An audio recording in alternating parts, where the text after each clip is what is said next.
E-File Tutorial: How to upload your tax data using Excel.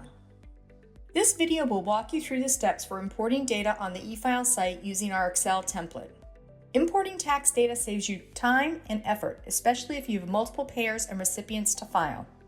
This import process automatically creates all payers, recipients, and tax forms included in the Excel template rather than having to manually create payers, recipients, and forms.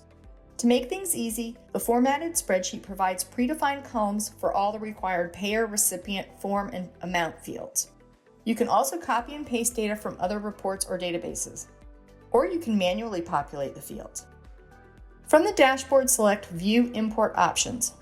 Click the Download button and save the template to your desktop before entering your data. In the spreadsheet, there is one tab for each form type. Only populate the tab for the forms you are e-filing and leave the other tabs blank. Do not combine different form types on a single tab and do not delete tabs. To guide you through the process, refer to the example at the top of the spreadsheet to see the correct format and cell restrictions. Do not change the header columns. The gray shaded cells in row 4 indicate what each cell contains and helpful information about entering your data. Add your data starting at row 6. Anything above row 6 is for your information only and will be ignored by the system. Once you've completed populating the spreadsheet, step 2 is to upload the file to the eFile site. On Form Import Options, click Select File to import and locate the file you have created. Step 3, click Import Data.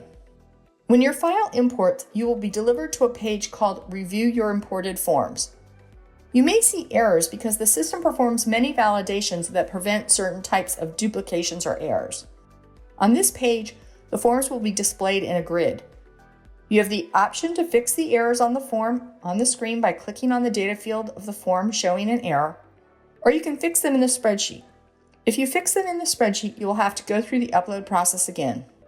If you fix the errors on screen, once you've completed the corrections, the screen will show Total Errors 0. And you can submit your forms. Some errors are informational and will let you proceed without changing the information. Once you have eliminated any errors and saved the forms, you will be on the Forms in Progress page where all your uploaded forms are available to check out. On this page, you can run a summary or totals report to confirm all imported data is correct. As a final step, select a service option of eFile Print and Mail, eFile Only, or Print and Mail Only, and then add to cart to check out and submit your forms.